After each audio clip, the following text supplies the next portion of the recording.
Before we start things off, would just like to do a quick round of intros. I know most of the people know each other here, but just your name, where you work, what you're currently working on, and what is it about AI that really excites you, or is there any AI relevant work that you've done? Feel free to share that. So I'm going to tag somebody. I'll tag Charu to start us off. You. So I think as many of you know, I'm part of the Facebook team in India. But before Facebook, I've spent most of my life in what's called the development sector. And therefore, I in some ways come at this topic from both ends. At Facebook, I look at our external engagement in AI, AR, VR, some of the more emerging technologies that Facebook is in. And should I pass it on? Absolutely. Tag somebody. Arjun. Thanks. So I'm Arjun Venkatraman. I'm with the Bill and Melinda Gates Foundation's India country office in the digital and health innovation cluster. So stuff I've done with AI for the foundation during the COVID response, there were a couple of rapid response grants where a couple of our partners assisted governments with modeling the requirements for beds and other sort of things that you might end up needing during a pandemic at a high speed, and predicting some of that demand and then helping the governments plan in advance a little bit. So that was sort of my most immediate work with AI. Otherwise, for the most part, I try to find ways to avoid the hype cycle in AI and keep the investment focused on the stuff that's scientifically valid. Thanks, Arjun. Do you want to tag somebody? I'll tag Apar. Thank you, Arjun. So I'm the Executive Director of the Internet Freedom Foundation. We are a digital rights advocacy organization, and engagement with AI is towards the specific deployment of facial recognition technologies in terms of their public deployment, not so much in terms of much more immediate use. I would tag Aparna. Thanks, Apar. Aparna Krishnan from the Jameel Poverty Action Labs. We're a research center that does impact evaluations of large development programs. My role within JPAL is overseeing a new unit that looks at using administrative data better for research and policy action. So it's at this intersection of data and tech. And so we're still in exploratory stages, but looking at interesting applications of machine learning to development problems and supporting both governments and nonprofits on use of technology better for services. I should tag someone. Mayapal? Thanks, Aparna. Hi, everyone. I'm Maya. I lead the digital tax and social finance practices at Nishit Desai Associates, which is a law firm that focuses primarily on cross-border transactions and foreign clients. So as part of my digital tax practice, I work closely with a lot of the big tech companies on their tax side, and I work closely with the technology team, and I have a working knowledge of the regulatory aspects on data. So a lot of the research papers I've done are also on valuation of data from an economic perspective and on the ownership rights and where that kind of plays out. On the social finance side, a lot of the big foundations are my clients, where on impact bonds and outcome funding arrangements, we have worked on several structures for them. So in those bonds, I've seen a lot of negotiation around what data matters, what should be tracked, and how the outcomes are defined and how you tie financial incentives to those outcomes. So that's the kind of work that I've done and seen, and happy to talk about that here. I'll tag Preeti. I was kind of hoping somebody will tag me in the end. I wasn't prepared. I work with the Niti Aayog. I am working in the frontier technology vertical. The name of the vertical is What We Do. We try to find what is the status of acceptance of emerging technologies across the country. So AI definitely is like the spectrum, a broad, wide range of spectrum across all sectors. And then also try to find out what would it take for technology interventions focused on not just AI, but maybe start from expert systems, like rudimentary AI expert systems, and what would it take as a behavioral change for all sectors to start adopting these technologies and kind of mainstream them across the country. So we run a lot of pilots in healthcare, We also do a lot of research around trying to understand what does our target demographic look like. And all of that. And of course, there's a bigger element of trying to find out what is the ethical implications, what are the ethical implications of adopting AI, and what would that mean, not just for government as a regulator, but also for private companies, and looking at it from the lenses of civil society organizations as well. Yeah, that's what I do. I have to tag somebody, Priyank. Thanks, Preeti. Hi, everyone. I am Priyank. I support the Rockefeller Foundation's Asia Regional Office in my capacity as the Regional Asia and Data and Tech Lead. I'm consulting with them on aspects of data technology and innovation across the region. And as you may know, a big part of our work is around innovation in India, in Asia, as well as more globally. We look at data and tech from various different aspects, including sort of helping think of data strategies for organizations at the grassroots. One of the programs that I was recently involved with closely is to help Seva think about a data strategy for itself. We also look at aspects of data governance and data stewardship. So a recent report we just launched with Apti Institute is around health data stewardship models, which is something that India is still thinking about very recently. And then we also look at sort of unbiasing data as well as AI models. And some of our work in that front has been around the Lacuna Fund, as well as looking at capacity building issues in the social impact space from a data lens, which we sort of work on through an initiative we set up called data.org, which I'll be able to talk about later in this session. But thanks for having me here. I'll pass it on to Shreya. Thanks, Priyank. So I work with the University of Chicago Trust nonprofit in India, support a program, lead the program called the International Innovation Corps, which is a young professionals fellowship. And we work with multiple different government departments on pretty large scale programs. And over the last few years, some of them were really focused on AI. So with Rockefeller Foundation, in fact, we worked on an entire AI for Health program with the Ministry of Health and thinking about what an AI for Health policy for India might look like. And over the last year, we've been working with the Ministry of IT and Electronics to design the National Center for AI and the different parts of it, including like a data governance model and a data fellowship.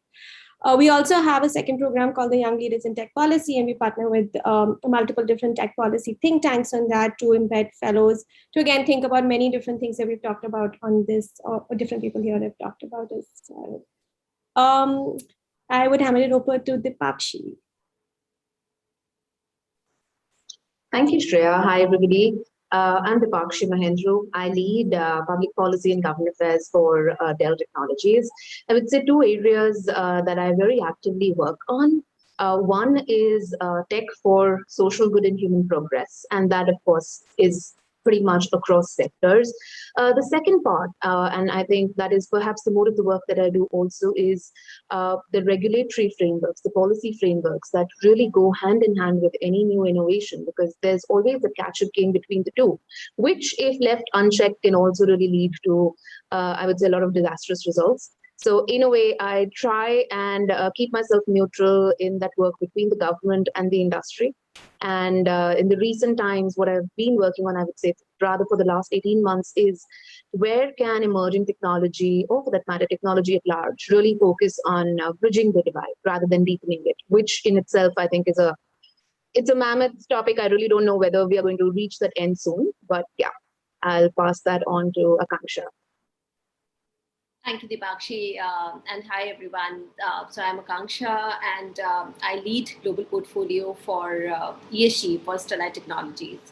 And my work essentially focuses upon bringing last mile connectivity solutions. So at Sterlite, we are working to reduce the digital divide, and hence data and technology, especially AI, is extremely important for us. Also, since most of us are working at the intersection of private sector, public and social sector. So, increasingly for scalable solutions, we are looking to explore more and exchange, notes at this forum from each one of you to how can we create more scalable solutions, which are also cost effective to bridge the digital divide in the country and make data and AI more centric and mainstream to social sector. So we are basically working on a white paper in collaboration with Akanksha and Sterlite Technologies, for which most of you were interviewed earlier this year. And this discussion is just a precursor to the launch of the white paper, as well as a second forum that we'll be doing later in December. And the idea is just to start a conversation around AI in the social sector. And Shreya was telling me, and I know all of you have been a part of conversations, surrounding AI, innovation, data privacy, and so on. But for today, we'd just like you to focus on whether you see AI playing a critical role for the social sector, given the amount of potential it has to solve these challenges in the development world. And with that, I'd like to invite Akanksha, who's been a major anchor for us in this entire process, to give a few introductory remarks. No, thank you, Nidhi. And I think each one of you I must thank each one of you for sharing your insights and, what could be, the future of AI for social good in India. Just to set the context of why did we do this exercise and, the agenda of involving people from the sector was basically to understand that what kind of challenges do we have, particularly, in the policy space, in the, implementation space for social good. And tech, as we all know, is an integral part of everything that we do. In our experience, we have realized that in most of the remote locations where digital divide is still, very high, even if we have, scalable products and solutions, we are not able to take it there. And it is impacting not just, areas of health, education, gender, but, holistically across the spectrum. So that was the thing, that how can we involve people and create a sort of white paper which could really bring together the learnings and experiences of each one of you experts and demonstrated that what could be the possible solutions around it. So happy to learn and exchange more ideas around this. Thank you. Thanks, Akanksha. Over to you, Shreya. Thanks, Nidhi. Thank you, Akanksha, for giving us a little bit of a background on that.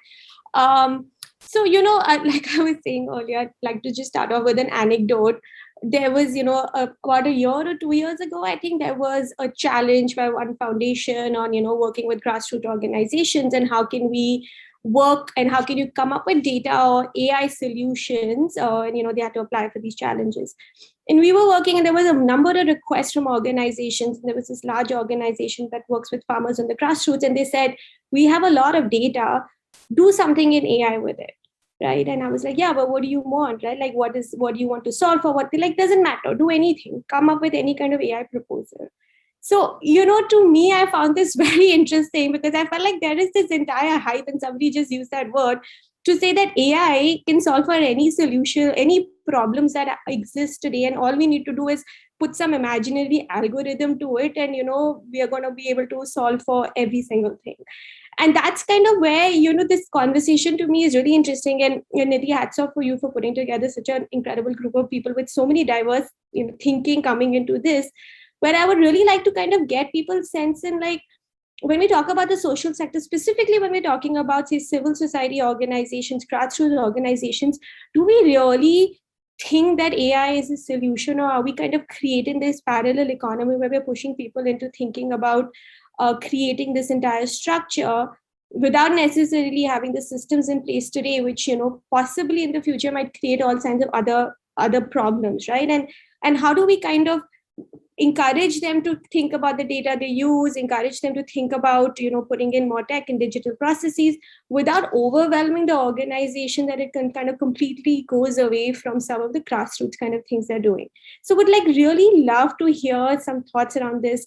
Arjun, Priyank, I know both of you have been supporting some grassroots organizations and, funding programs around exactly things like this. So would, kind of love to start off with you and get your thoughts. And when you work with grassroots organizations, where do you see first the opportunities going forward, but then where are some of the kind of spaces we should take a step back and say, hey, we really maybe don't want to push this entire thinking?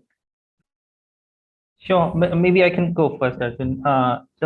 Thanks, Shreya, for that context. And in full disclosure, I think the example that Shreya was talking about was the conversation that Rockefeller was having with Seva, and then we also had engaged with Shreya on this, on thinking about what can we do with that data, right? And that's an interesting example, because that's where we see that the aspiration in the social impact sector is there to be able to do something with the data, right? They oftentimes have a lot of data. We are still not at a stage to say whether it's good data or bad data, or whether it's the right data. So what is needed is to take a step back and think about an overall data strategy for some of these organizations with those stakeholders in the room, to think about what are the questions you want to answer, as Shreya points out, right? Before even thinking about what data is needed to answer those questions. And that's where I think the last year, as I was mentioning in my introduction, has been interesting, as I was working with some of the people at Seva, where we learned and they learned through that experience on sort of what were the missing pieces within the data that they had, right? Why starting with data is not the solution? Why should you go back to the drawing board and think about the questions as to where you want to answer, find answers to, right? What does success look like, and what is the matrix towards which you want to drive to, and then think of data to be used for internal purposes or external purposes, right? And the last 1 year has been very interesting for us, because through that process we have realized sort of what is needed, right? And within an organization, I feel like there are multiple challenges, right? As you pointed out, it could be around looking at the data infrastructure. It is first needs to start with a data mindset and a data culture within those organizations. There's of course the problem of the data or tech savvy talent that is available to the organization and wants to think about these problems. But it's really crucial to begin from thinking about building that data culture within the organization. A slightly different view that I would also add is, it's interesting whether we want to think about sort of building capacities within each organization in terms of data and tech, or should it be sort of an outsourced thing, right? Whether we let the likes of Seva and Pradhan and etc. do what they are really great at, and then have them being supplemented from an external source with an organization having the data capacities there. So those are my 2 cents. And very quickly on the point whether are we aiming too high for thinking about data and AI? I think it's each organization is at a different level, right? And while data and AI are used as blanket terms in the sector, it is important to begin with the data maturity assessment for these organizations to see at what level is an organization at, and then thinking if a basic technology is all that is good enough for that sort of requirement to answer the question, or would you need like more external, more extreme AI applications? But I'll stop there and pass it on to Arjun. Thanks, Priyank. So, AI, and I'll come at this from an impact investing lens, right? Because that's sort of the lens I'm now authorized to wear. Very simply put, AI and big data and ML is at sort of the peak of the hype cycle right now. So the Gartner hype cycle, which most technology sales folks are sort of well aware of, is that there's a technology trigger, then you go to the peak of inflated expectations, and you drop to the trough of disillusionment, and then eventually you one day come out to the plateau of productivity, assuming somebody manages it well through that life cycle, right? And so we are at that peak, and we've been at this peak with many technologies. There was a point in time back in the day when mobile was like this, right? And this was before the whole mobile market became sort of less diverse than it was back then. So it's a hype cycle thing. We're at the peak of it. So a lot of my time goes in sort of disappointing my colleagues who come and ask me, hey, can we put an AI solution around this? I'm like, no, it's not a good use case. The ROI is horrible. You'll spend a lot of money collecting data, training models, but you'll never get the kind of return on investment that you want from it, because it's not going to justify that many number of users using it, right? So that's always the question. And what's it going to cost to train a model in this space? What's it going to cost to collect the data? And then what's it going to cost to roll this out? And then how long are you going to have to wait before the ROI shows up, right? While in the private sector, this is somewhat mitigated, I guess, because you have a revenue requirement. In the development sector or the GovTech sector, this is really, really hard to mitigate over a period of time, because you're also going after, it's at some level linked to public services, right? So there's an, people are entitled to use it. So you cannot say that I only have capacity for like 1 million users or whatever. If your population is X, you have to have availability for X. So all these things playing a role in, my recommendation is always that go for the low hanging fruit, go to ROI stuff. So for example, if it's a computer vision model that does something around better crop management in a very specific area, well proven, well scientifically documented, transparently built. So you should be able to audit the data. And there's lots of good work by Dr. Tim Gebru on this, and data sheets for data sets and model cards for model reporting. So if it passes all those checks of provenance, right, and it's not just creating models for the sake of models, then it's a good ROI investment, because it'll grow with time, it'll improve. That's the beauty of ML. It grows with data. So once you've made that investment, you don't want to do a quick flare up and disappear. You want to be able to grow it over time. And so it has to have the right policies and regulations around it. You don't want to end up with biases in your data because you didn't do a good job of diversifying it. All of those things are important, right? And not all teams are mature enough to do this. So you have to also factor that in, that is this team really mature? And which brings me to the next piece with regard to more grassroots organizations. I mean, I always tell people this data is like oxygen. It's a toxic asset. If you hold your breath too long, you die. So it's a good idea to have a good data policy in place. You don't always need all data at all times. Sometimes once you've extracted it and gotten it into the knowledge phase, you don't need to hold on to it anymore. Good data deletion policies are as important as, all of these factors, provided the organization is mature enough to put that effort and that spend in, or they have the backing to do that, then yes, it's a good idea to have a good data policy internally. Data is great. It helps you make good decisions. No questions about that. And machine managed data or machine learned data helps you to automate those things a little bit better as well. So there's always value to doing automation better and better. So there are good grassroots use cases too, right? So for example, if you're doing media monitoring and you're trying to figure out, which news reports have what sentiment, that's a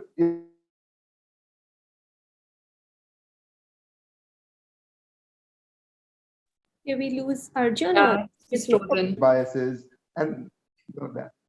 Okay, sorry, Arjun, we lost you for like 5 seconds in the middle, but I think we got the gist of what you're saying. And I think your maturity point of grassroots organization, and Aparna, I know you've been working in this space, and especially with NGOs, etc., on kind of, their data maturity. What do you think about this point? Sure. I bring some of my experience with working with governments as well, which is what I've been doing a little more recently. But the way I think about AI and data for the nonprofit sector is more as users, right? So when we work with governments, they're generators of very large data, and then you have the potential to go to scale. Whereas I think of nonprofits as agencies or organizations that can take the tools that have been developed and take that to the last mile and make that actionable and usable for the communities that we serve. And so there are, of course, questions around maturity. So I think echoing what people have said earlier, and what you said, Shreya, to start with, I think is AI for what and for who, right? And so without answering that use case question on what do you want to use the tech and data for, the technology by itself is never going to be a solution. And we have decades of research, whether it is laptops or whether it's biometric devices, that show no impact on anything if you're just deploying the technology. It is the technology with a set of systems and processes that actually tackle a question. Are you trying to get nurses and doctors to visit homes more often? Are you trying to provide more customized, tailored solutions for crop management or pest management? So, another great example in education could be the use of AI for personalized remedial learning, right? For children, to pace learning tools for a child that needs to learn fractions more compared to a child that needs to learn geometry in the same class, which a teacher is not able to do. So I think where it becomes very useful for nonprofits is they're often constrained by human as well as financial resources, and you could have relevant AI tools and tech in some of these sectors that help them solve those problems. in terms of resources or in terms of their ability to reach a lot more people. So with mobile phones penetration and the kind of reach that it has, there's a lot of services now that are mobile enabled. And so, even during the pandemic, we saw nonprofits come up with chatbots, for instance, that are used for COVID advisory, things that would have otherwise been extremely human resource intensive. So I think asking that question first and then being able to identify where to use those tools is important. From a data perspective, I think there are lots that needs to be done just across the board, whether it is government data or non-government data, the attention on the quality of data and the representativeness. So typically, whether it's an NGO or a government, you have data on people who are using the service. But the question is, who's getting left out? Is it the people who need services the most? So asking these questions on what data is going in as an input, the reliability of that data and the ability to use it is what then determines whether the AI tech or the ML that is developed on top of that is effective or not. And so I think those very much go hand in hand. So it's technology, data, the questions that you're trying to address along with sort of the theory and evidence that need to all go together. So not just, AI as a solution. No, absolutely. I think inclusion and sustainability while developing any of these are so important, which we sometimes kind of leave out at the risk of scale. So, it's how do you kind of balance those? And Charu, Deepshika, Kaksha, from a very, I know some of the stuff that Charu and Facebook do where they use technology developed from a corporate lens, but then kind of see how, we can apply it to grassroots organization. Would love to hear from all of you about, where you've seen this kind of movement, where technology or, things that you've seen in a very corporate lens developed, like Arjun said, with an ROI, etc., but can actually benefit people on the grassroots. Dipakshi, yeah, Shraga. Sure. So I think, I'll take a step back, Shreya, on that. And I would say, especially when we talk about AI, and of course, a lot of this might be stated, tested, proven. But like somebody mentioned earlier, and a fantastic point, especially when the private sector gets into AI, the ROI is much better defined because, of course, there are much more clearly defined metrics that go into it. And if we were to just look into the use of AI from a larger corporate sector, both in terms of productivity, is in terms of efficiency, in terms of removing data, which of course, is also the biggest, I would say, bigot against AI. Those things become much more traceable. Now, if I were to talk about use cases from the corporate, which of course, by the end of it, if we talk about digital divide, technology perhaps is just an enabler, right? But at the same point in time, it kind of really brings in that pace and scale at which change can happen, provided there are enough and more people in the net, which developing world really struggles with right now. I would say 2 or 3 places where, we can take a couple of corporate examples that can really benefit the social sector. I would start with, the time and tested debate about, smart cities, for example, that has really happened, that has really picked pace over the last 5 to 6 years. A big concept there is safe cities. A big concept within that is, let's say, video surveillance. Of course, when we talk about video surveillance, and there are, of course, there's this big piece there around data, which I honestly am I would say I'm a skeptic about how data is used, how data is stored, what is the data safety mechanisms in place. But at the same, if I were to look at, let's say, the positive side of the video aspect of it, or, the computer vision aspect of AI abilities, it can have a massive play in terms of gender. It can have a massive play in terms of seeding out content, let's say, that's harmful to a particular gender, or for that matter, pornographic material, or for that matter, even when we talk about where is it that we really need that intervention in time, on demand kind of a space. And that is something that has gone to prove very, very essential in various sectors, right from health to safety, to climate change, to even education. The second piece, I would say, in terms of AI and an immediate use, to the point of, the solutions that have been tried, tested, and perhaps are at an immediate level of applicability, provided the sector is mature enough, is the use of natural language processing. Today, and I think this is where I see the largest and the most significant use of AI in the immediate times, is we are a diverse nation. We cannot really, pick up solutions that are tried, tested in other countries and perhaps, just tweak them and make them relevant to India. Or for that matter, the regional dynamics, the regional segments, they are so important in that. The fact that language can really be one of the lower hanging fruits of AI in really making, let's say, a solution accessible to people from various regions, various dialects. That is definitely a lower hanging fruit that in a way can go to democratize technology. And at the same point in time, if I were to talk about, let's say, even the SDGs, and while a lot of SDGs, of course, if my lens here is the private side of it. But in terms of the private-public partnerships, to me, the immediate low-hanging fruits would really come from the segments that I just mentioned. It would be education, it would be healthcare, it would be the safety of cities. And a lot of those solutions where the ROI has been established, there are enough and more good cases, strong cases, can be worked on at a social impact level and at a grassroots level. I'll pause here, and of course, with the caveat that there is a huge flip side to just leveraging technology, which I'll not focus on right now, and I'll reserve that for, let's say, the next part of the conversation. Charu, we worked on that whole NLP program with Neeti. Actually, I mean, it sounds like a great idea. We found it impossible to execute in person because those data sets just don't exist, right? And it was really not a low-hanging fruit at all. Like, we spent a whole year trying to do this, and we didn't get anywhere. Preeti, that was actually with Miss Anna Roy. So Facebook and we had partnered. Charu, I think we have so many more examples where some of these solutions seem so obvious, but when you get down to doing them, they don't actually translate. Actually, on the NLP, one of my favorite time passes these days is to go into Google search and take gender neutral names. Suman is driving, Suman is washing clothes. It's amazing how it will pick up gender when you translate it to Hindi. And Google's actually very conscious of it. So they've been kind of building this philosophy, how they want to pick up some of these cultural nuances. And if you play this game enough times, the algorithm tries to trick context, or it tries to understand context, right? Like it tries to assume, am I trying to looking for a feminine version of the translation, or am I looking for a masculine one?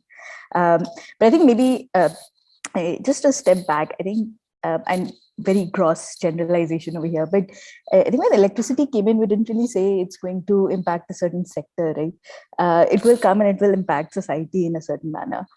Most general purpose technologies do that. So if today I can, if there is a smart keyboard on my phone and I'm using it to do better communication with my field staff, that's an application of AI that's kind of helping productivity. So I think in somewhere, I think we shouldn't kind of think of the technology as which sector it would help. I think Aparna actually put it really well, that because this technology is tied to data, and then there are a huge amount of people who are not visible because data on them may not exist. There's actually, I think, a reverse logic to say, how will the development sector, which is probably seeing these people, make sure that they're included in this technology? So I think the imperative is the other way around. What can AI get from the development sector? And not the other way. I think, irrespective of the debates that we have, I think technology will take its time and it will seep in, and the cycles will come in, and we won't even realize, and they're part of our life. I think it's a more conscious decision at our end, as we think of these technologies, has to be how we're going to make sure they're more inclusive. Because that's, I think, after the first cycle of technology adoption, we all know technology excludes, and it has outcomes that we don't intend. So I think that for me, I think it's more for the technologists to come to all the people over here and figure out how do they make sure the technology is inclusive. I think the other is just a more of a company anecdote, and then I can talk about a few of the projects we've been thinking about. Due to various reasons, I think one of the big changes that in the 4 years I've seen within Facebook is that now every time different teams talk about product, the guidance to them is use lesser data, use simpler algorithms. And I think that's, so I think in some ways, like Arjun said, we're going to the other side of the hype cycle, which is what do you want to get? And not so much as how is the easiest way you can get it. Because I think in some ways, again, this has been said many times before, you have to start with what you want to achieve. And really the third point is, I know a lot of time AI discussions start with data, Data is, I think, this is my personal opinion, is the simpler part of this problem. I think algorithms don't get talked about enough because it's become very easy to visualize data as data is the new oil and data is X and it's a resource. There's a lot, and it is important and it does power the technology the way it is. But I think algorithms actually are in some ways more powerful, right? It's almost, think of it as an efficiency, right? If you have an engine and the engine just keeps going up, the dependence on the fuel or the type of fuel can keep changing. So I think in some ways more debate around what are algorithmic definitions we want to put in place, and kind of not making the data and the AI debate the same. Because I as a person who's not an engineer and has been in this space, I find it very I think overwhelming, because I think at the end of the day, outcomes matter, right? Or if I use much lesser data, but I still get equally bad outcomes because my algorithms can do much more, that still doesn't solve anything for me. But that's, I think, just more stepping back from a technology perspective. I think where I think AI would make a lot of difference. Actually, NLP is hard, very, very hard. Which is why it's right now my pet project and trying to see why it has so much bias in it. But language will be. I think it's in some ways, I think it's the last adoption barrier we need to go through for technology to really become mainstream. So I think language will definitely be one of those bits, right? Just even if you have to look at the overall UX in terms of how technology traveled and how it made more people to come in, I think in language is definitely one of those barriers we need to break. And therefore NLP and NLP in many ways, not just written, but voice, context, a lot of those things kind of need to come in. I think that's definitely one big one. I think the other one that we don't talk about as much, I think, is geospatial data. Mostly because I think a lot of not knowing where people are is part of why service delivery has been such a challenge. Right, so just knowing where they are, how to reach them, and a lot of, I know JPAL does it, I know Gates does a lot of this work, but again, not something that gets discussed as often because you think it's just a map. But I think there's much more layers to what data is, how can be shared, how can you make it available. I think that's the other really, I think a lot of technology will be part of cities, but I think more of technology will be part of whatever the new form of cities, which I think will be a little more dispersed. And then that's going into conjecture. I'll stop there. Thanks, Charu. Apart, I think there was a lot talked about, algorithmic biases, etc. So would love to get your thoughts on all of that. Thanks. And just in terms of also supplementing what others are saying, I think the data pretty much confirms that the digital preparedness of the larger nonprofit sector is not very high.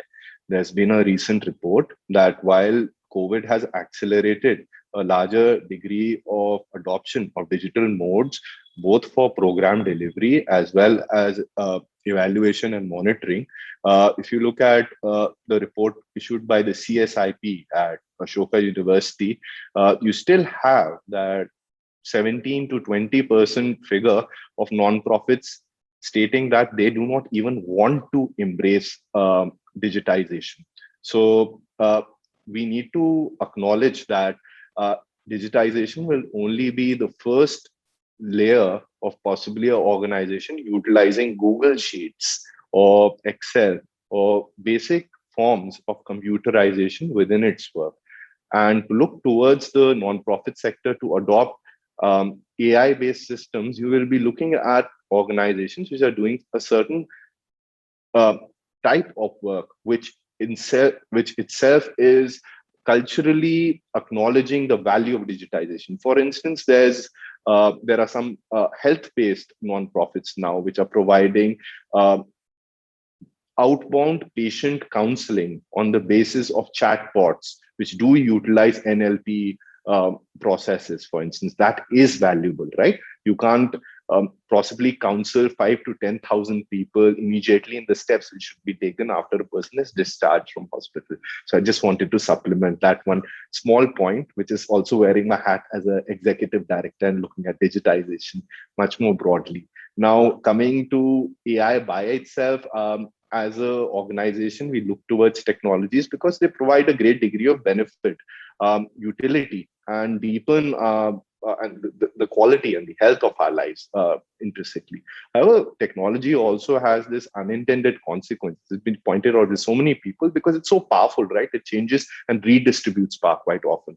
And this undermines the governance process, which, if it is not conceptualized prior to the adoption of the technology, results in a fundamental rebalancing of status rather than rights, where the person who's deploying the technology, authoring the technology, controlling the technology, aggregates power, which is not as per how society should function. And we've made certain compromises in terms of our social contract. And the social contract is our constitution. I think I would like to commend the NITI Aayog here for coming out with 2 papers, firstly with respect to what should be AI principles, and secondly should be enforcement mechanisms.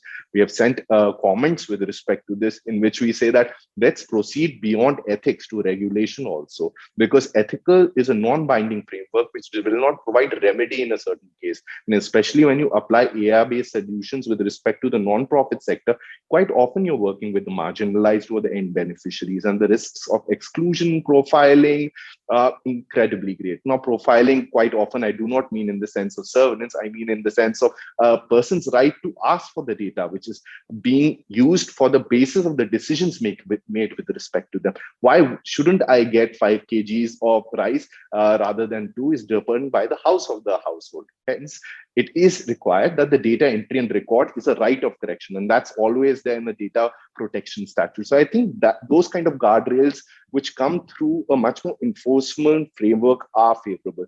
The final point, I'd just like to make: certain deployments of AI will always be in conflict with our rights. For instance, mass surveillance, if it may be implemented through facial recognition. And we need to be a little careful and mindful with respect to this. There's a categorization of AI uses also, which has been given in a handbook in 2018, published by the AI Now Institute. And I do fairly acknowledge that if you talk beyond this gathering of people who look at the problem a little more deeply, there's a less level of public skepticism and awareness of what facial recognition can do, but it can injure a person's right to assembly, speech, movement, quite often if that happens to be a young professional woman living in an apartment complex.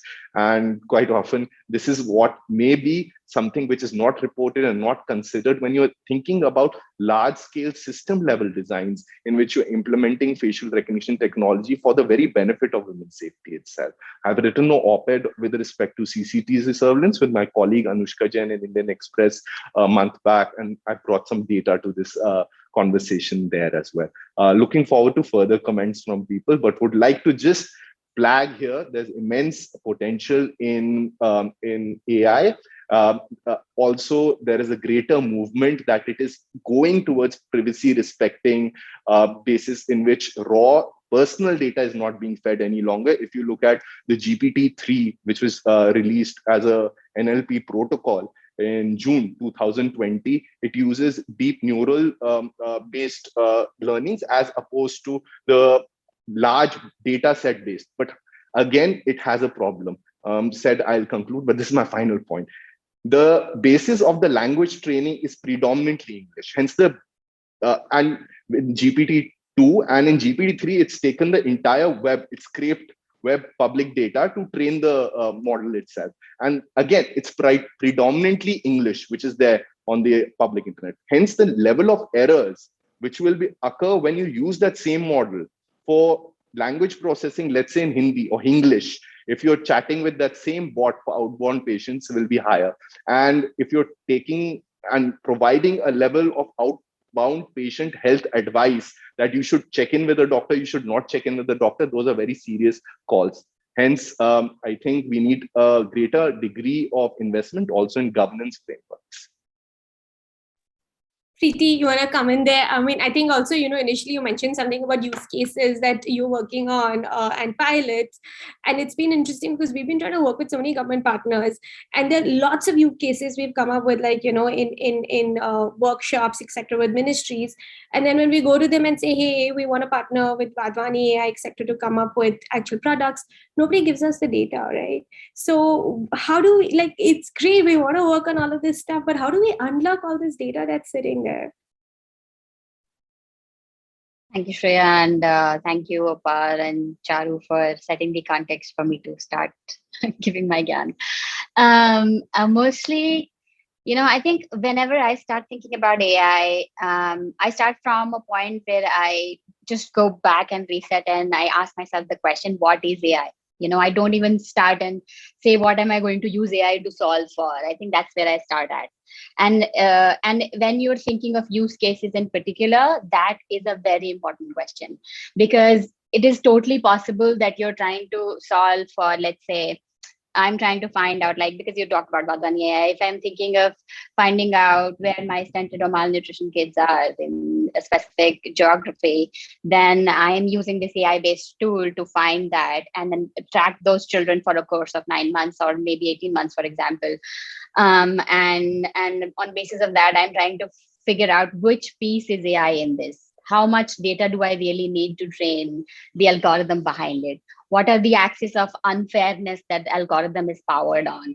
What is the possibility that I can still solve this problem and not need AI at all? That is also a possibility. So I think whenever you start evaluating, do I need AI to solve this problem? You always start from what piece of this entire solution or use case is AI. And once you start from that vantage point, you start thinking in the direction of, how much data I need, right? So your question is, do I actually need actual human data for this, or can I just do with synthetic data, for example? And in more cases now than before, because GPT-3 does allow you to do that now, you can train your data based on all the synthetic data sets that you can possibly create. It takes a little more work than usual, but that is totally possible. And sometimes we do try to work with all of our partners as a workaround to actual data. But then the second way of doing this is we tell them, let's look at what the synthetic data already talks about, and let's look at what is the outcome that we are trying to achieve out of this use case or study. And also think in terms of existing. Government has tons of data, like Aparna clearly pointed out. It's just sitting in PDF files. That's the only problem with us. So sometimes we sift through all of that data and work with them to translate all of the synthetic into contextualizing that data, because eventually, at the end of all of this algorithm, context is what is going to make all the difference. It does not matter how the model is built, where is the data coming from. If your context setting is wrong, you will always get a wrong diagnosis out of your algorithm. So we really try to make sure that the context is correct. So there are workarounds, of course, but then there is always data that can definitely be anonymized or digitized. I think there's only probably willingness that is needed. Thanks, Preeti, but also would love your thoughts on, the kind of stacks that are now being developed within the government, and how that is basically, the idea that we can just put together all the different types of data, and that can basically spur innovation and make a lot of the services. And, we started off with UPI, now we have NDHM announced this week, where we also know the agri stack is coming, education stack is coming, et cetera, et cetera. How are you thinking of this? Again, right, there are all of these questions we talked about inclusion, about exclusion, etc. Any thoughts on that? So building a stack is the easy piece. Because stack in itself is the backend, right? So that is super easy. You take 5 years and be like, humne stack bana diya. But then, the moment you start putting in data, that's the piece that you're talking about, which will eventually be fueling what is the output that you're generating out of it. Again, when you're creating that stack, you envision it as something which is inclusive, takes care of people's data, and because backend does not know the kind of axis of fairness that people who are developing based off of this may probably induce into the data that they are collecting, right? So I think the piece that we are trying to address going forward is think about ethical design, like Apar also mentioned. Ethical design by itself is a concept right now. And again, we do of course want people to start thinking in that direction from the design phase of the stack itself. But if they are not able to, then we are trying to think of guardrails that do not stop people from innovating also, but then also allow them to be able to be more inclusive if they want to have something like a fail-safe measure later on. Thinking in terms of all the stacks that are coming up, again, they're the backends, the front end, that or the actual data that you start thinking. I'll take the example of ABDM. Okay, now it's called ABDM because NDHM. So the ABDM now has, these elements where you have health registries for all the patients. The patient ID bit is the easiest part. You can just base it off of all the possible identifiers that a person is going to have. The difficult piece is going to be connect all the health facilities to each other and asking them to share that data. That is capital, that is economy, that is money for them. And asking them to share that data, the access of unfairness would be denial of healthcare and not allowing people to access healthcare seamlessly. And that is what is going to happen. Even before we start talking about privacy, that I think that will be the unfairness that we'll see as the first step, because a hospital A will refuse to share data with hospital B.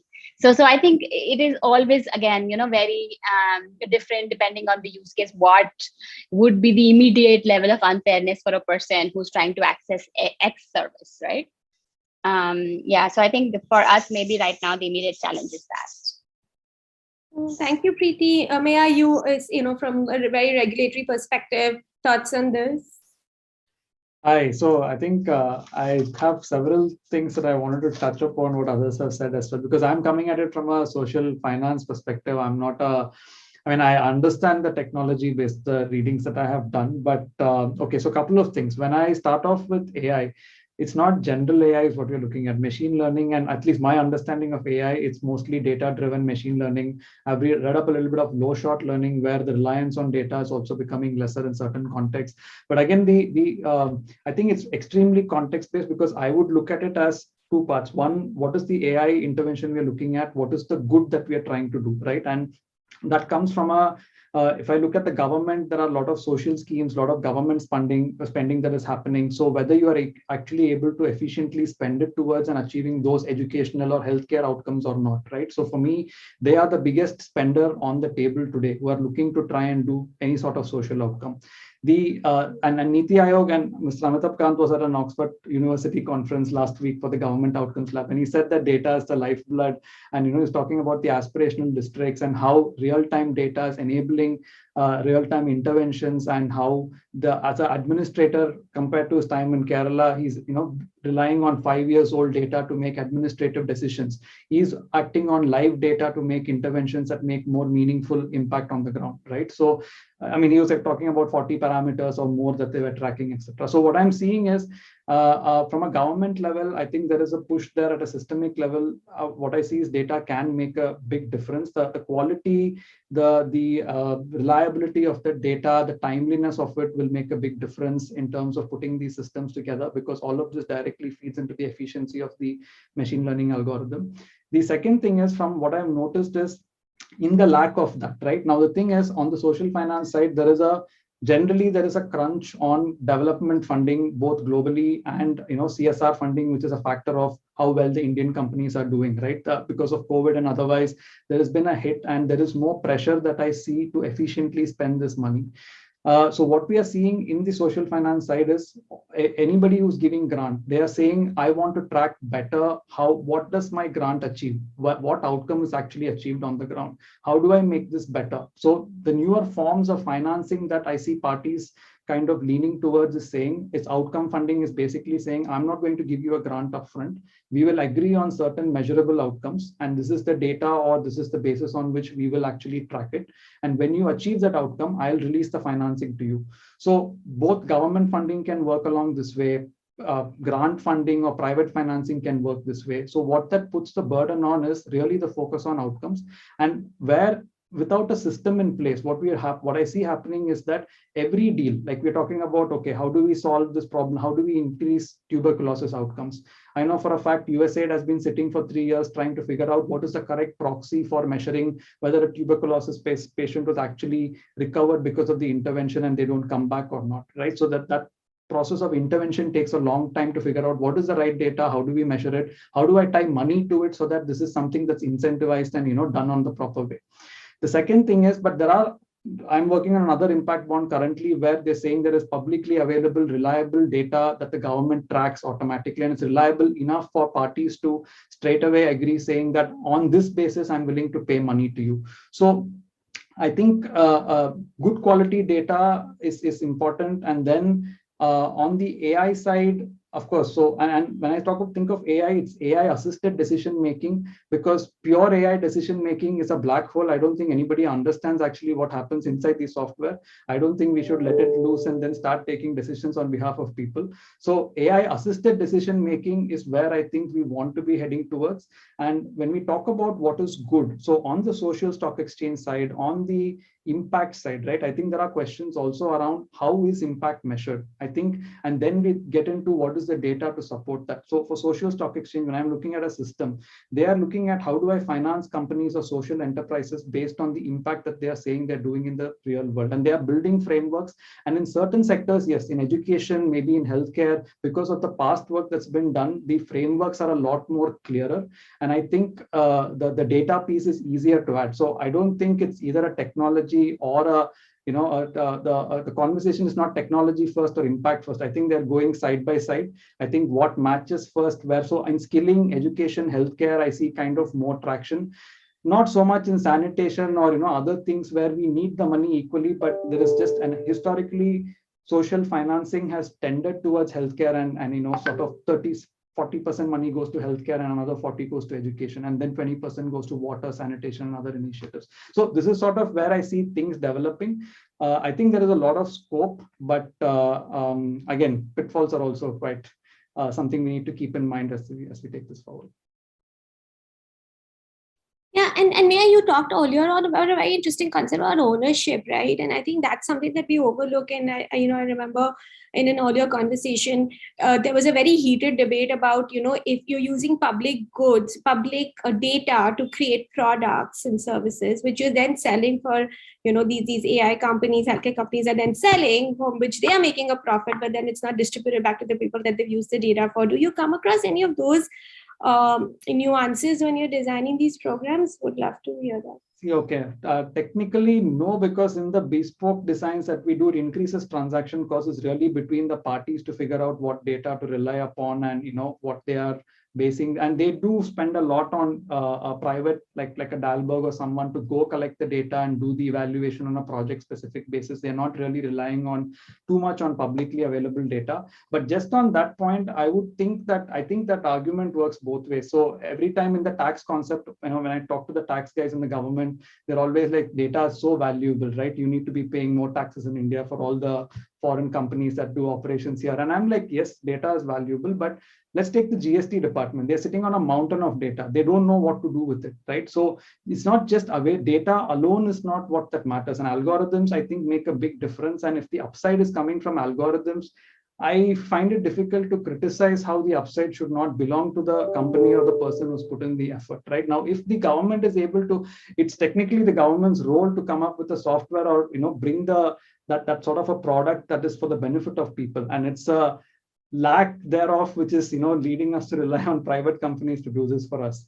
Right. So, but the data itself is just one piece of it. I would think the algorithms matter more at this stage.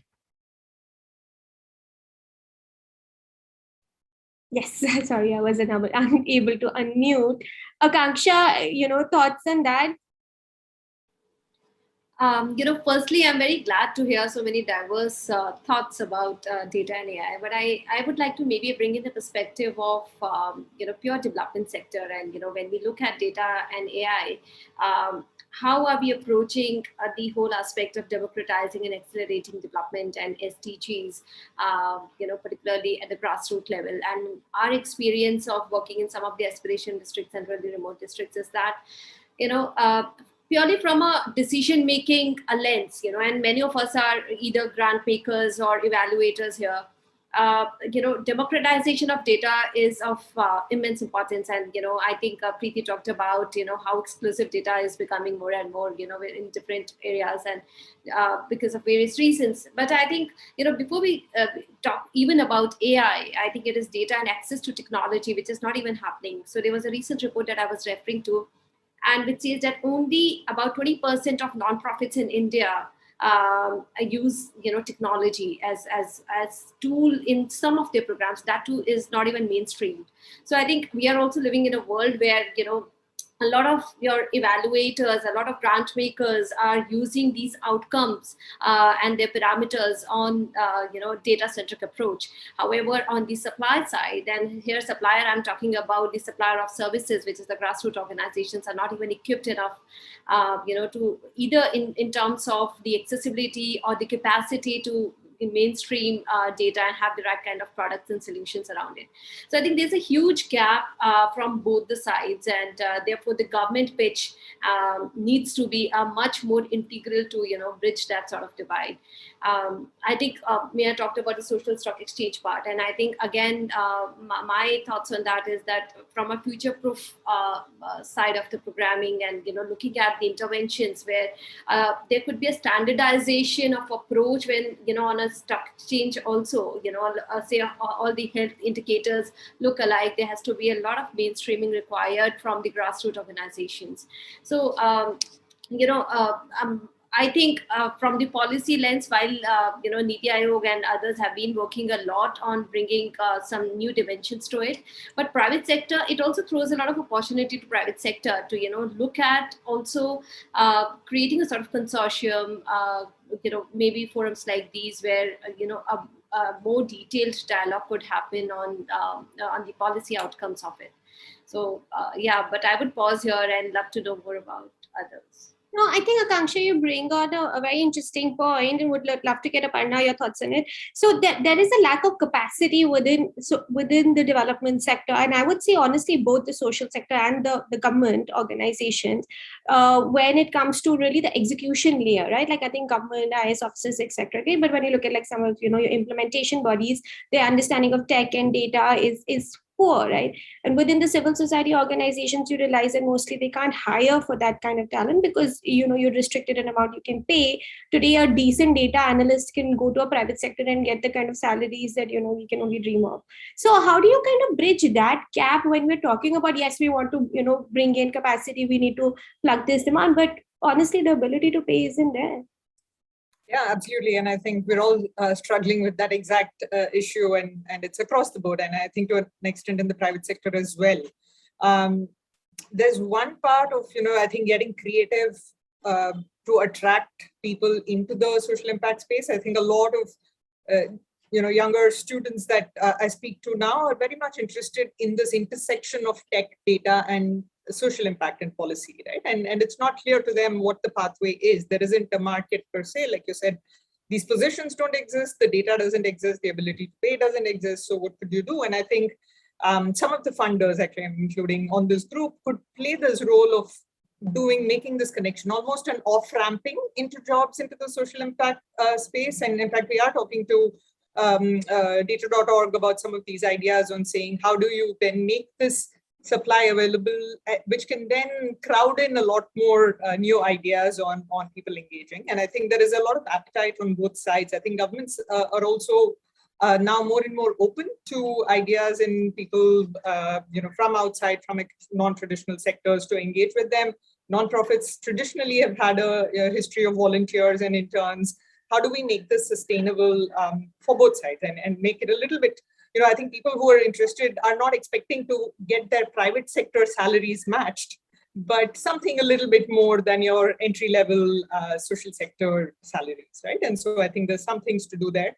There is also space for sure for upskilling, which I think is another space we haven't really looked at both within nonprofits and governments, is to say people who have very good field local context experience to do upskilling through programs, especially now given the plethora of sort of online trainings, is to make that much more accessible to people outside of the cities or traditional, recent graduates who know where to do this, but have early and mid-career professionals upskill on some of these things on data intuitions, data skills. There's definitely, I think, some space for capacity building.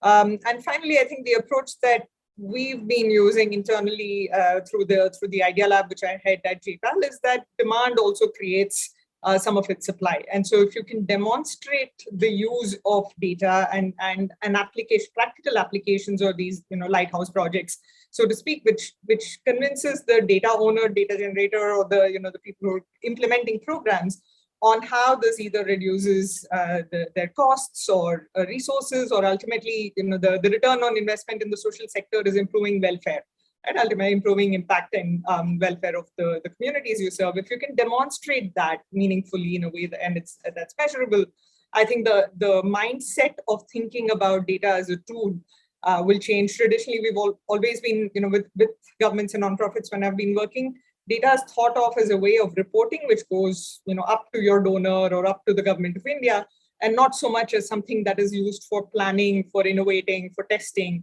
And that is, I think, starting to change. So I think leveraging that, like combining a little bit of, it's all still a little bit in the realm of hypothesis now. How do you make that real and make this, create the space for experimentation? I think will automatically also bring in a lot of ideas, a lot of people to engage. So it needs a little bit, I think, a combination of both thinking about data strategies and capabilities within organizations and how to strengthen that, and a good way of collaborating with researchers. I mean, there are thousands of grad students who will do this for free, right? And so, how do you bring on that, create a pathway for them to collaborate? And I think both of those could, over time, really solve the capacity problem.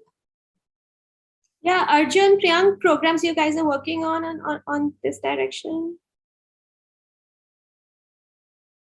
You mean in the digital talent acquisition space?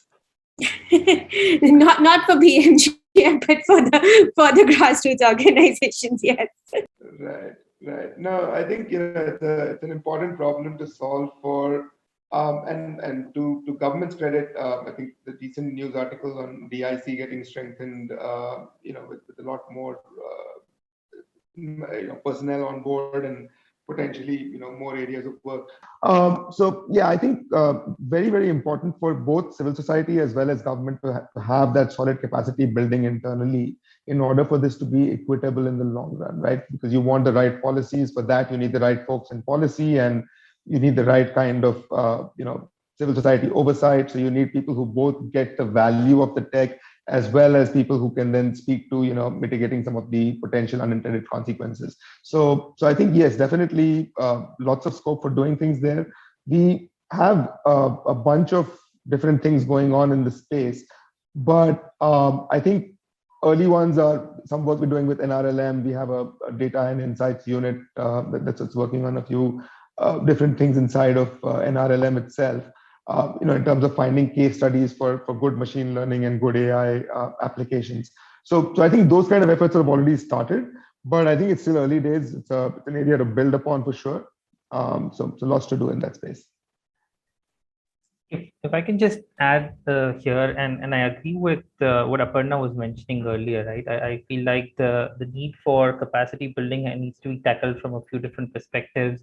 And the conversation that JPAL and data.org are having are part of the capacity accelerated network that data.org is setting up. And so for reference, data.org is a platform for partnerships that Rockefeller Foundation and the Mastercard Center for Inclusive Growth created early 2019. And then amongst a bunch of other things, one of the important aspects for that is for us to be thinking about looking at how do we create sort of the supply of the data talent, right? So purpose-driven data professionals in the sector, which are available to social impact organizations, both in the social impact, the NGO, CSO space, but also to the government.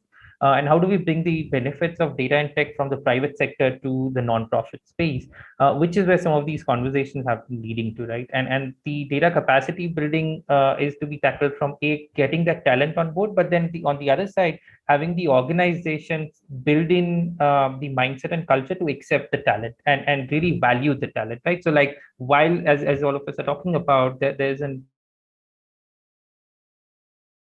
I mean, the salary gap in the private sector, but it's also about creating the top leadership to think about data talent as an important aspect within the organizations to be start valuing them and leveraging them towards making it critical, right? And that's what I was giving the example of Seva earlier, where just today we were talking about how they are planning to create a data warehouse. And then within the organizations, within each district level unit, they're talking about how can they build the data capacities and how can they upskill their own people, right? While they don't have to add additional cost to it. There are also a bunch of tools available out there which are available to the non-profit sector for free or at a subsidized rate. And there are organizations like the Tech for Good community which do these trainings for the social impact space organizations in looking at how do we adopt to using some of these tools for their internal purposes, right? Like there are tools available from Salesforce, Tableau, etc., which might be relevant. The other aspect that needs to be tackled here is to be providing the infrastructure and the operation support to those organizations. That will come in at a stage once the data talent and the absorbing piece is tackled. And that's where we imagine as part of data.org's work, our support towards that will be heading towards in that direction in the next 5 to 10 years. Charu, yes.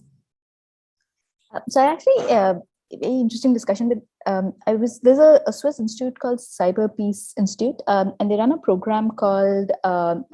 So essentially, kind of looks at talent in the private sector. So senior InfoSec professionals in Facebook or at Microsoft to contribute their time to NGOs. And I think their entire premise of the program is that the sector cannot attract the kind of talent. It can, one, not attract, and two, not manage. So their hypothesis in some ways is very interesting, right? Like a lot of the jobs, for example, that were mentioned over here, in a tech company would be 6 different people. Technology is super specialized. There'll be, a technical project manager is different from a product manager, is different from a program manager, is different from a project manager. But then I think it's kind of presenting that as a way of how, other than seeing how we can just build capacity internally, organizations are also kind of trying to look at this alternate way of hiring. That it's not just about, there obviously be certain capacities that need to be built internally, right? Like how do you manage your own database? How do you manage your own employees' data sets? But I think there's like this broader picture of what is the role private sector can play here. No, absolutely, Charu. We do this, right? We get young professionals from corporate backgrounds and embed them in NGOs. But then honestly, sometimes they come with this view that we want to corporatize the NGO sector. And there's a lot of de-learning that we have to go with them and say, hey, you can't framework everything, right? Life doesn't work like that. So sometimes what you might mention about managing that as well is very important, because either they'll get frustrated and run away because, it doesn't work as structured as it does in the corporate settings that they came from. Or second, they'll try to come in and, create havoc, I would say so many times. So there has to be some kind of some kind of training support system that is there, rather than just this thought of kind of coming in and creating the systems.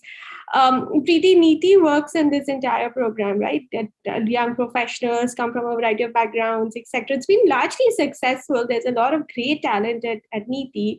Not seen it replicated across other ministries. There are a lot of fellowships that have started. I haven't seen them as successful. What do you think? Like, how do we attract more talent at the tech data talent to bring in better data systems and cultures within ministries so that we're able to do a lot of these things that everybody's been talking about? That is such a difficult question. I don't even know where to start. It's not an easy question. And representative government representation. Yeah. It is not an easy question. Okay, so I also have a technology background, and I thought that when I'm transitioning to the government, I will bring that intellect and mindset. And, I am that person that you just talked about. So when I transitioned, I thought that, this is basic, ye to hona hi chahiye, that's the mindset that I came with. And but day one in government, the way government has been functioning as a giant sloth monolith since ages, it'll take a really long time. It'll take a really long time for systems to start understanding and even start wrapping their heads around that. What does single sign-on mail.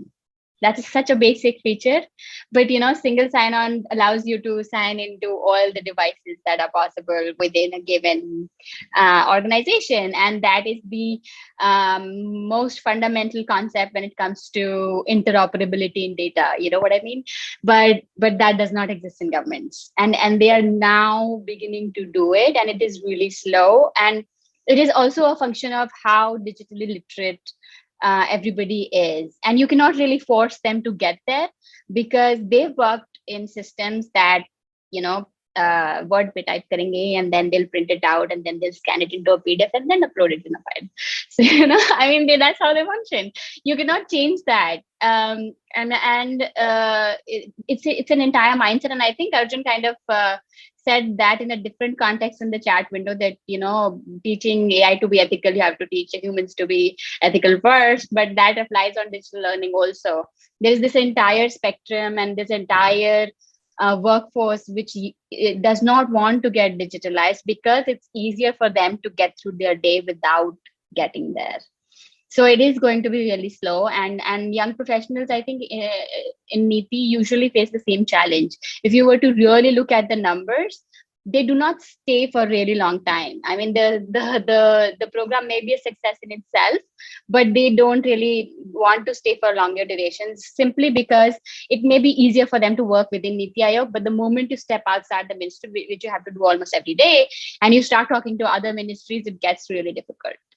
So yeah, I think we all have to figure out the backward compatibility and the forward compatibility and then coexist. Yeah, one of the most impactful projects I think was we just set up a Google Drive for this one office. That's it. They didn't have a Google Drive. The files were everywhere. We said, you've not heard of a Google Drive? They're like, no. We just got everybody to put their files in one place, and we saved so much time when they just, somebody just wanted one file. And apart, I think that's scary, right? When you're like talking about digitization of every public good, but you're basically saying these people don't know how to set up a Google Drive. It scares me. I don't know.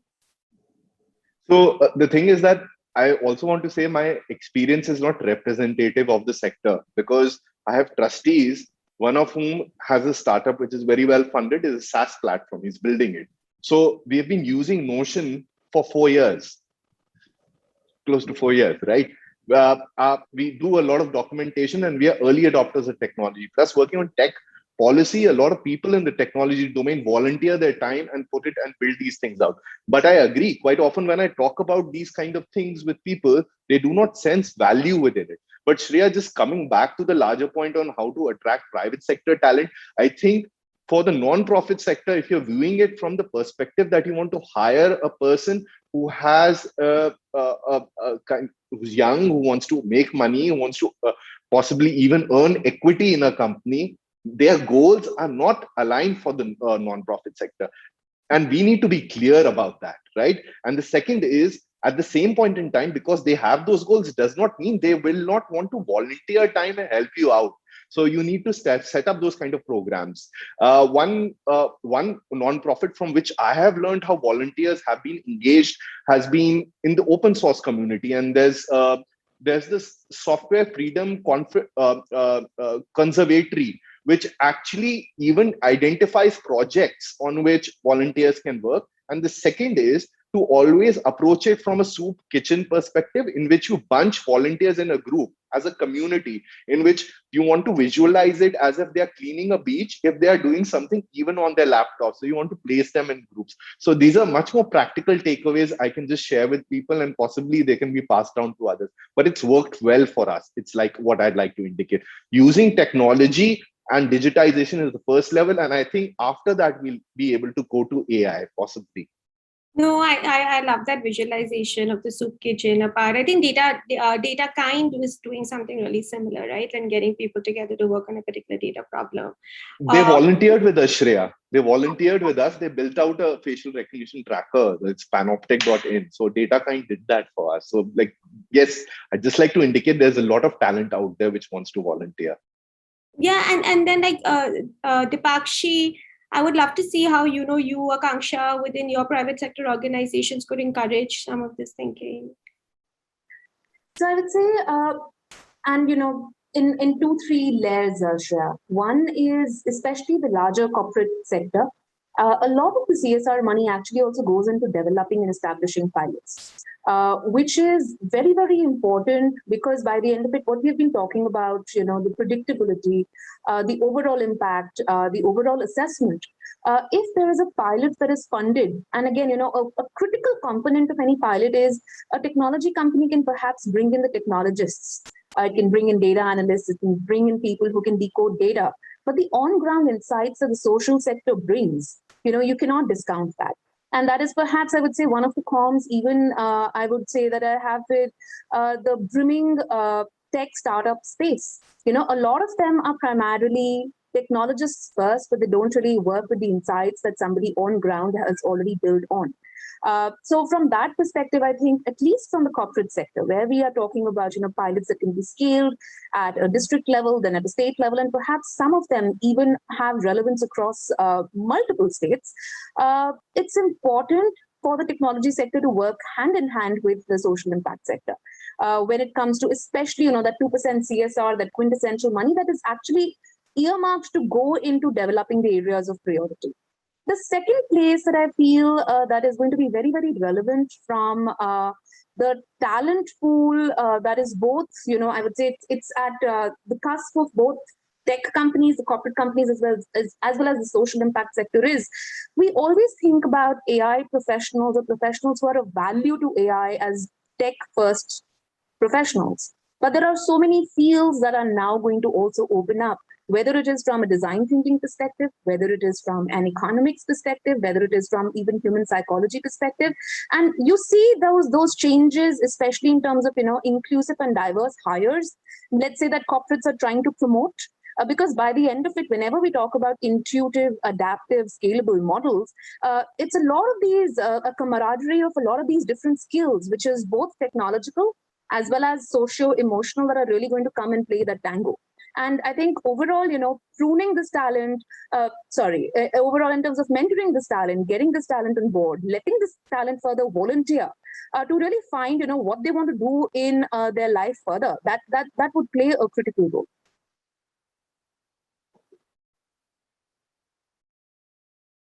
Akanksha? I would say from the private sector point, I think, one of the things that I always feel, particularly in context of India, is we are at a sort of inflection point where we need to really break silos between the private sector, social sector, and government is really hard to break, but at least between these two, individuals are doing so. From the talent perspective, I see a lot of young people coming into from a very diverse background and wanting to make their space into the social sector. So I think from an individual perspective, it's really shaping up well, and they are taking proactive steps. But there is a lack of institutionalization, and I know some of these fellowships and the talent attraction methods are really helping, but in a very institutional manner. I think because there is a salary variance, and there is a lack of attraction in terms of the offerings of work, particularly, and it also calls for what I said earlier, like democratization of data, and that needs to be done both from the policy perspective and the institutional perspective. It would bring a greater workforce, but I agree that on the pilots and a lot of grants today are going into, building the capacity of also, grassroots organizations. So I think maybe from the regulatory perspective, if there could also be a sort of particular clause that, certain percentage needs to be spent only on capacity building and, technology advancement, I think that would be a real advancement to mainstream this agenda. Yeah, absolutely. And may I have you, when you were working out, this the DI basic sector found that feeding that as an outcome is helpful. Yeah, so the thing is, again, to add to what Preeti and others said, I was part of the Solicitor General's office for 5 years. So I've worked closely with the ministries and I've seen how they work inside. It is a mindset problem which is very difficult to move, and also data collection you need from the grassroots. From the bottom up, they need to be collecting data properly for you to be able to process and take decisions at the top. And there is not much of an incentive, as Preeti said, that that why systems change is difficult in any case. Secondly, it will bring in more transparency and pressure to be efficient on them. So there is going to be quite a bit of resistance at multiple levels to push that cultural mindset through.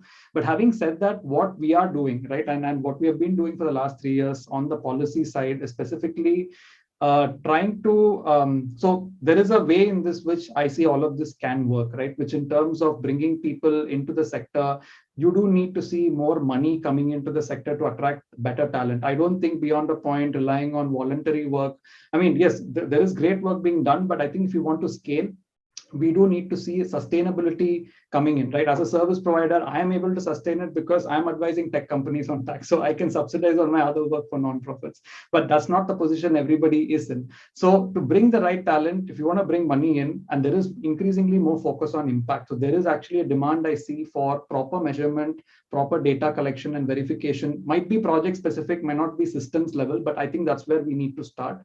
What that's going to lead is every time you go to a policy maker and or even with Niti Aayog support, we go to the government, what they're asking for is track record. Show me that this much change in the law. If I have to institutionalize this, show me what the advantages are. Where is the cost benefit analysis, right? So if we have track records, and that's where I think charities can really, that's what they need to be funding today, right? They need to be funding pilots to show that this works, that this is and document that upside or the benefit of technology adoption can bring vis-a-vis the base case. And we take that case to the government, and incrementally you'll be able to tweak or make the case and make legal changes or institutionalize some of this.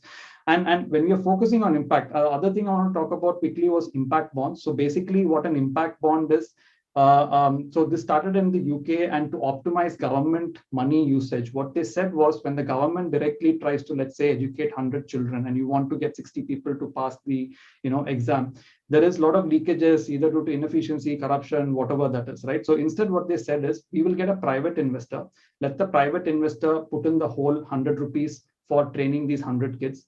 If they train 60% or more, then we will give you the 100 rupees plus a 15% return. So the government will pay 115 back to the private investor. So you have someone from the private side who comes, takes the risk on the project, and they will always pick projects that they know they can win, because otherwise their entire capital is at risk. So they will pick a service provider who's good, who's efficient. They will do the track record, and this results in cost savings for the government and also in better outcomes. So, and all of this is connected to data. So I'm saying there are financing instruments which also help in shift the risk and bring in the correct talent into the mix of this, this industry. And that's more of what we want to be seeing going forward. So Nidhi is messaging me and saying we have 3 minutes, 4 minutes, 5 minutes. So I now unfortunately need to wrap this up, but would love to everybody go around once and kind of, we talked a lot about use cases today and this, AI use case. What is, like, if everybody could just tell me one AI use case that they're very hopeful for any industry, I would love to kind of collate all these use cases. And please, we will tag. So I'm going to start with Arjun, then you can keep tagging. Oh, I'll go with local language NLP any day.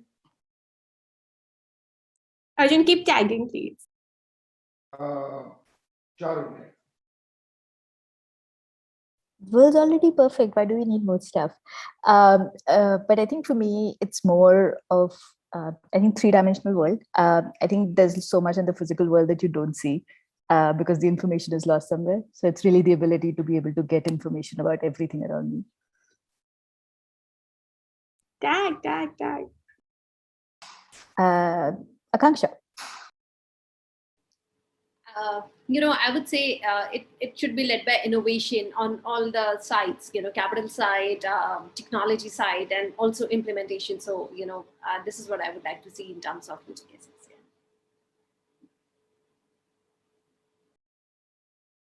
Yeah. Okay. Maya.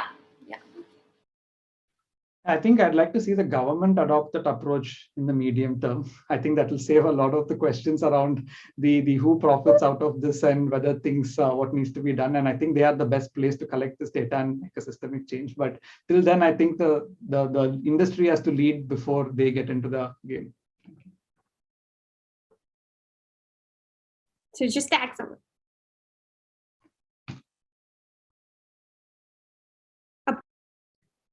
He said Apar. Okay, so I think in terms of manual scavenging, we've already seen a deployment of a robot to ensure that there is. So I think maybe AI can help it become more discerning in terms of the function, and it can provide a complete removal of this social sin which we see today. Okay. Aparna, I'm just going to tag. Yeah, I think I'd like to see a lot more testing, innovation, retesting, course correction, and scaling. And one of the advantages with digital tech is exactly that, is it can run concurrently compared to previous innovations where you had to develop, test, and scale. You can do all of this together. So hoping to see more innovations. Dipakshi. I would have loved to say governance, but since Maya elaborated on that beautifully, I'll add education. And primarily education from the perspective of not just personalized learning, but even the support it is now giving to local on-ground teachers in terms of how to cut short their time in preparing, which I think will go a long way in providing quality education to many. Preeti. Predictive healthcare for seniors. Priyank. I think one of the use cases I'm most excited about is environment, climate change, both in terms of air, water, etc. Nidhi, Anchor, anyone? I was going to say climate change too, Priyank. Yeah. Yeah, I think for me, it's predictive healthcare. I think there's a lot we can do in predictive healthcare. So excited about that space. No, well, thank you so much. I know Arjun had to drop off, but this has been great. I think there's a lot of interesting things that came out, and the use case and identify the right use case and then think about the right algorithm were like the big takeaways for me. Let's go with what are the problems we're trying to solve for. I would like to really thank each one of you for sparing out time, and very, very insightful session. Thanks to Arthan and Shreya for being a wonderful moderator. Thanks to each one of you, and we should be sharing the report very soon with all.